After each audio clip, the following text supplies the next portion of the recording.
Selamat datang dan bergabung kembali di channel saya, Francius Elvanus Walenta. Apa kabar semua? Sudah tentu saya berharap kita semua berada dalam keadaan yang sehat walafiat, selalu berada dalam perlindungan Tuhan yang Maha Kuasa. Amin. Sudah sebulan lamanya saya tidak tayang ya di dalam channel saya karena kesibukan pekerjaan. Namun kali ini dalam video saya tetap akan membahas tentang pemeriksaan keamanan di bandar udara. Nah, masih segar dan masih hangat di ingatan kita. Seminggu yang lalu ada suatu peristiwa atau kejadian yang cukup menggemparkan sekaligus memprihatinkan. Satu orang oknum, sekali lagi saya sampaikan, oknum ASN, pegawai kantor otoritas Bandara Wilayah 4 di Bali ya, tertangkap tangan membawa sejumlah barang berupa sabu. Saya coba menghimpun akan informasi dan data-data tentang pegawai ini dan kejadian yang sebenarnya saya dapatkan dari beberapa media cetak, kemudian video-video yang beredar di media sosial, serta beberapa kali saya menonton tayangan di televisi. Yang pertama ya, bahwa pelaku adalah seorang pegawai pada kantor otoritas Bandar Udara Wilayah 4 di Bali. Ini sesuai dengan pernyataan Kepala Bagian Tata Usaha kantor otoritas Bandar Udara Wilayah 4 Bali yang menyatakan bahwa oknum berinisial RDP ini adalah pegawai pada staf bagian umum, telah bekerja 11 tahun lamanya. Kemudian kalau saya melihat dari ID card dan pas tanda izin masuknya, memang saya bisa pastikan bahwa oknum RDP ini adalah pegawai pada Kementerian Perhubungan, Direktorat Jenderal Perhubungan Udara yang bekerja di kantor otoritas Bandar Udara Wilayah 4 Bali. Kemudian dari pangkat, tanda pangkat yang digunakan pada pundak di pakaian dinasnya, itu ada 3 bengkok kuning ya. 3 bengkok kuning itu menyatakan, saya bisa pastikan bahwa RDP adalah pangkatnya pengatur golongan 2C. Nah, yang kedua, pada saat kejadian tanggal 22 Agustus tahun 2020, RDP bersama dengan teman wanitanya berinisial M melakukan perjalanan awal dari Pekanbaru, transit di Bandar Udara Internasional Hang Nadiem Batam dengan tujuan akhir adalah Surabaya. Saudara RDP telah melakukan 3 kali. Jadi tidak disebutkan yang 2 kali sebelumnya itu apakah dilakukan secara bersama-sama dengan teman wanitanya saudari M ini. Itu saya belum mendapatkan penjelasan. Tetapi bahwa perbuatan yang ketiga kalinya inilah baru dia tertangkap tangan. Yang berikutnya, coba perhatikan ya, dari tayangan-tayangan video yang berada di media sosial beredar. Dan juga saya melihat pada saat oknum RDP ini memasuki atau melewati pintu gawang atau walkthrough metal detector, ya, perhatikan bahwa petugas APSEC melakukan pemeriksaan secara manual, tidak melakukan pemeriksaan dengan menggunakan alat atau handheld metal detector. Dari berita yang saya himpun, bahwa pada awalnya sebenarnya bukan RDP yang tertangkap. Jadi RDP ini kedua. Awalnya yang tertangkap adalah teman wanitanya yang berinisial M inilah yang tertangkap lebih dahulu, ya. Itu pun bukan terdeteksi oleh mesin atau peralatan keamanan penerbangan. Nah, jadi yang ingin saya sampaikan di dalam pembahasan ini adalah bahwa petugas APSEC atau petugas personil keamanan penerbangan bersama-sama petugas Hanggar Bea Cukai di Bandar Internasional Hang Nadiem Batam melakukan penangkapan terhadap 2 orang yang telah mencoba untuk menyelundupkan sabu ini.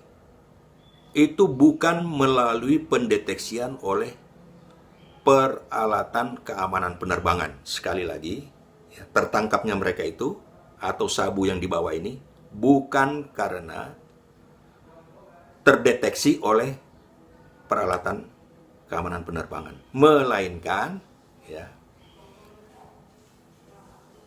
pemeriksaan yang dilakukan secara manual karena melihat gerak-gerik daripada saudari M ini yang mencurigakan. Jadi, dilakukan pemeriksaan manual karena melihat gerak-gerik dari saudari M ini, teman daripada RDP ini, yang sangat mencurigakan. Nah, itu. Jadi, kuncinya ada di situ.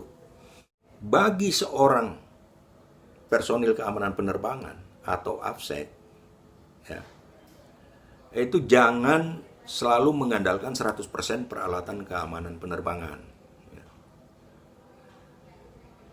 Tetapi ketelitian, kecermatan, penggunaan indera keenam ini sangat diperlukan dalam membantu upaya-upaya tugas-tugas daripada personil keamanan. Karena apa?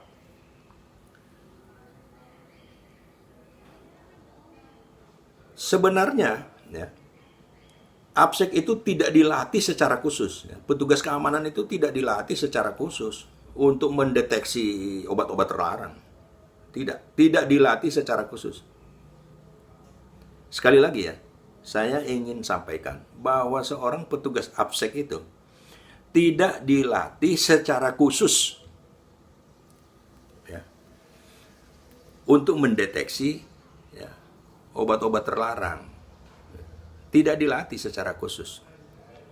Saya sangat yakin sekali ya, sebahagian petugas APSEC bahkan belum pernah melihat yang bagaimana namanya itu sabu-sabu itu. Yang namanya ganja itu belum tidak semua petugas APSEC, ya, tahu itu tidak. Nah, karena memang tidak dilatih secara khusus. Oleh karenanya sangat penting sekali bagi perusahaan-perusahaan pengguna APSEC, tenaga APSEC ini untuk meminta, ya, menyekolahkan atau memberikan training, ya, mengutus atau, ya, meminta bantuan lah kepada pihak kepolisian agar teman-teman APSEC ini dapat diberikan training, ya, paling tidak dasar-dasar untuk mengetahui, oh ini bentuk-bentuknya sabu itu seperti ini, ya kan? Kalau ganja ini seperti ini, ya. Kalau obat-obat pil itu seperti ini, ya. Karena tidak dilatih secara khusus. Nah, misalnya melalui mesin X-ray, mungkin yang didapat secara kebetulan aja. Karena begini, peralatan mesin X-ray, ya, apabila kita melihat suatu benda, ya, misalnya saja benda ini adalah senjata laras pendek atau pistol. Secara visual kita lihat langsung, dengan pistol atau senjata laras pendek ini kita lewatkan mesin X-ray, itu berbeda, tidak sama. Begitu juga misalnya contoh, 1 kilogram gula putih. Kita lihat langsung dengan kasat mata begini, langsung kita lihat. Kemudian gula putih ini kita lewatkan mesin X-ray dan kita lihat di monitor secara visual. Itu berbeda. Nah, bagi teman-teman operator X-ray yang sudah dilatih, ya, sudah mendapatkan pendidikan khusus, itu juga diperlukan kecermatan dan ketelitian. Ya, karena melihat itu kan membedakannya dengan 3 warna, ya kan? Kemudian bisa menentukan apakah yang dilihat ini adalah benda atau organik, non-organik, atau logam. Ya kan? Nah, kalau ragu, kita kembalikan lagi untuk lakukan pemeriksaan ulang yang kedua. Ragu, kita coba lagi, ya kan? Kita lihat lagi. Begitu ragu, kita buka secara manual untuk mengetahui. Oh iya, benar. Ternyata ini gula putih misalnya di dalam plastik. Jadi bagi teman-teman abstrak sendiri tidak bisa, ya, secara seluruh itu mengetahui belum tentu, maksud saya belum tentu mengetahui tentang obat-obat terlarang ini. Nah, oleh karenanya pemeriksaan secara manual itu sangat diperlukan. Begitupun pada saat calon penumpang, ya, seperti RDP dan M ini memasuki pintu gawang metal detektor itu, walk-through metal detector. Ya. Itu pun tidak bisa terdeteksi kalau misalnya hanya mengandalkan peralatan. Lolos. Nah, kenapa bisa lolos? Karena pintu gawang itu untuk mendeteksi logam. Sementara sabu-sabu yang dibawa itu kan bukan logam. Ya kan? Nah, disitulah diperlukan kecermatan, ketelitian, indera keenam dari petugas-petugas absek. Misalnya, kok pinggangnya ini kok berbeda ya? Kok macam ada benjolan-benjolan? Nah, itu perlu. Kok kakinya, ya, celananya itu kok beda ya? Yang satu ketat banget, macamnya sudah nggak gerak. Oh, ini ada apa ya di bawah ini celana ini? Karena kalau juga itu menggunakan peralatan handheld metal detector, itu nggak akan bunyi. Tidak akan bunyi, alarmnya tidak bunyi karena dia bukan logam, ya. Nah, tetapi kalau alarm peralatan itu mungkin dilekatkan atau semacam dipukulkan lah gitu. Oh, ini kaki, atau oh ini bukan kaki. Itu baru ketahuan. Ya. Nah, yang saya mau sampaikan kepada teman-teman absek, ya, jangan terlalu mengandalkan 100% peralatan keamanan penerbangan, tapi gunakanlah kecermatan, ketelitian, indera keenam kalian pada saat melaksanakan tugasnya. Untuk teman-teman absek yang bekerja pada control room, ya, CCTV, ya, gunakanlah benar-benar, ya, kecermatan, ketelitian, indera keenam. Karena sejak penumpang menginjakkan kakinya, pengantar ataupun pekerja di bandar udara, itu semua sudah terdeteksi dengan lewat CCTV. Kemudian yang terakhir, teman-teman yang bekerja, ya, menggunakan peralatan keamanan penerbangan, pastikan bahwa semua peralatan keamanan penerbangan sudah disertifikasi oleh Direktorat Keamanan Penerbangan.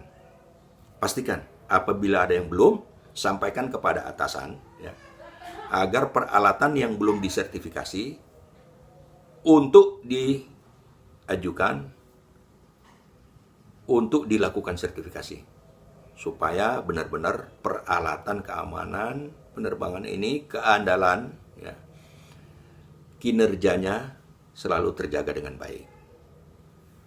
Saya secara khusus memberikan apresiasi kepada teman-teman APSEC di Bandar Udara Internasional Hanadim, Batam.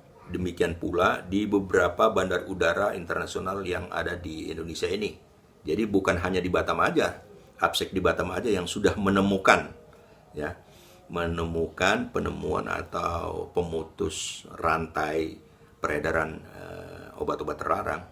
Ya, pernah juga di perusahaan regulated agent angkasa pura logistik di Makassar, ya.